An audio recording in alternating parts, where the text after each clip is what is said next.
국세 불복 절차에 대해 알아보겠습니다. 먼저, 국기법에서는 국세에 이의를 제기할 수 있는 청구 절차를 제공합니다. 이를 이의 신청이라 하며, 이는 필수적인 단계는 아니지만 원할 경우 신청할 수 있습니다. 이 심사에서는 해당 국세의 정당성을 검토하게 되며 이에 대한 결정이 내려집니다. 또한 이 심사 결과에 불만이 있을 경우 심판 청구를 할 수 있는데, 이 단계는 행정소송 절차 이전에 반드시 거쳐야 합니다.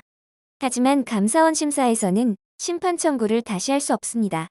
이후에는 실제 행정소송 단계로 진입하게 되는데, 이는 행정심판 전치주의에 따라 이루어지며 해당 소송에서는 모든 불복 제기는 결과를 통지받은 날부터 90일 이내에 이루어져야 합니다. 만약 결과 통지를 받지 못한 경우에는 결정기한 지난 날부터 제기 가능합니다.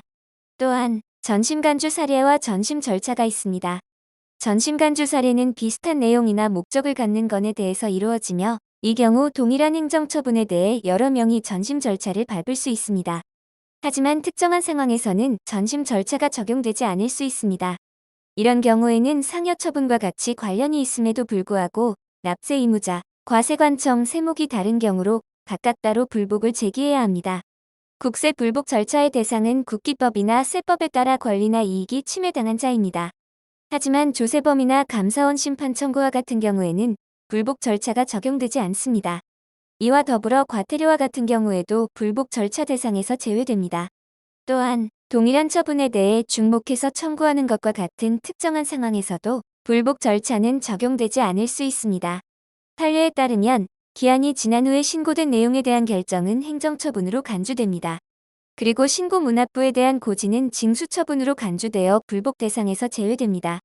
다만 신고 내용의 정정을 원할 경우에는 경정청구를 통해 이를 해결할 수 있습니다. 세무조사 결정에 대해서는 불복 대상으로 간주됩니다. 납세 의무자는 세무조사에 대한 결정에 대해 불복할 수 있으며, 이는 법적 의무 부담으로써 납세자의 권익이 침해될 수 있는 우려 때문입니다. 사업자 등록 정정 신고나 사업자의 직권 폐업 등과 같은 경우는 불복 대상이 아닙니다. 그러나 사업자의 직권 폐업 결정에는 불복 가능한 경우와 불복 불가능한 경우가 있습니다. 불공제나 불이익 처분 등이 관련된 경우에는 불복 가능하지만, 단순한 폐업 사실의 기재로 이루어진 경우에는 불복할 수 없습니다.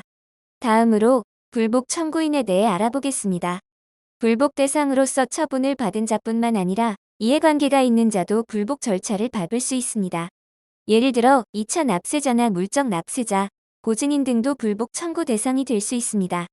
또한 청구 자격이 승계될 수 있어 상속인이나 합병법인도 불복을 요청할 수 있습니다. 불복 대리인으로는 세무사 등이 포함되며 3천만 원 미만 소액의 경우에는 배우자나 사촌 이내 혈족도 가능합니다. 하지만 연대 납세 의무자, 증여자 체납 처분으로 인한 압류나 공매로 인한 근저당권자는 간접적인 이해관계로서 불복 청구인으로서의 자격이 부여되지 않습니다. 불복이 처분 집행에 직접적인 영향을 미치지는 않습니다. 하지만 청구인에게 중대한 손해가 예상되는 경우에는 처분의 전부 또는 일부가 정지될 수 있습니다. 집행 정지에 대해서는 바로 통지해야 합니다. 정보통신망을 통한 불복 청구가 가능합니다. 현대의 편의를 반영하여 온라인 플랫폼을 통해 불복 절차를 진행할 수 있습니다. 국선대리인을 신청 요건은 중소세의 소득 금액이 5천만 원 미만, 재산이 5억 원 이하, 법인세 상증부에 해당하지 않는 자로서 세무조사에서 실제 과세 기준을 준용한 세액이 3천만 원 미만인 경우를 말합니다. 이 경우 신청 후 5일 이내에 국선대리인을 선정하고 이를 통지하게 됩니다. 불복 청구 기한은 처분을 받은 안날부터 90일 이내입니다. 다만 천재지변 등의 특별한 사정이 있는 경우에는 연장될 수 있습니다.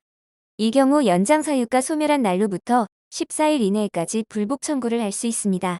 불복 청구는 우편을 통해서도 가능합니다. 청구 기간 내에 우편물을 보내고 기간 후 도달한 경우 기간이 만료된 날짜에 해당 우편물이 도달한 것으로 간주됩니다. 불복 청구 절차에는 요건 심리와 본안 심리가 있습니다. 요건 심리는 청구 요건의 형식적 충족 여부를 검토합니다.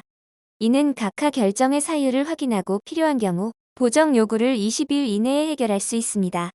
본안 심리는 실제 청구가 적법한지 여부를 결정합니다. 이때 정당한 청구에 대한 내용을 인용하여 판단하게 됩니다. 불복 청구 절차에서의 결정은 다양한 종류와 효력을 가지고 있습니다. 이의 신청의 경우 신청을 받은 날부터 30일 이내에 결정이 내려지며, 항변이 있어 필요한 경우 이 기간이 60일까지 연장될 수 있습니다. 심판 청구의 경우에는 최대 90일 이내에 결정이 이루어집니다. 결정의 종류는 각하, 기각, 인용이 있습니다. 각하 결정은 불복 청구 요건을 충족하지 않거나 청구 기간이 지난 경우에 내려지며, 기각 결정은 불복 이유가 없어서 내려지는 결정입니다. 인용 결정은 불복 이유가 존재하며 추가 조사가 필요한 경우에 내려지며, 추가 조사가 필요하면 최대 60일 이내에 재조사 결정을 할 수 있습니다. 인용 결정 후에는 서면 통지를 통해 결정 내용이 알려집니다. 결정의 효력은 불가쟁력, 불가별력, 기속력이 있습니다. 불가쟁력은 불복 청구 기간이 지나면 결정이 형식적으로 확정되는 것을 의미하며, 불가별력은 인용 결정 이후에는 해당 결정청에서 변경할 수 없음을 의미합니다. 기속력은 결정에 따라 즉시 처분이 이루어지는 것을 의미하며, 대법원은 감면이 적용되지만 감사원에서는 감면이 적용되지 않는 것으로 결정될 수 있습니다. 판례에 따르면 동일 사항에 대해서는 특별한 사유 없이 반복적인 불복 절차를 진행할 수 없습니다. 심판 청구에 대한 재조사 결정의 경우 처분청은 내용을 보완하는 역할을 하며, 실제 결정은 조심 및 법원에서 이루어지게 됩니다. 심판 청구 절차에서는 제척, 회피, 기피의 개념이 있습니다. 제척은 청구인, 대리인, 친족, 사용인 등과 관련자가 심판관으로 지정되는 것을 방지하는 원칙입니다. 회피는 제척 사유가 적용되는 경우 해당 심판관으로부터 제외되는 것을 의미하며, 기피는 공정한 심판을 기대하기 어려운 경우 심판관을 기피할 수 있는 원칙입니다.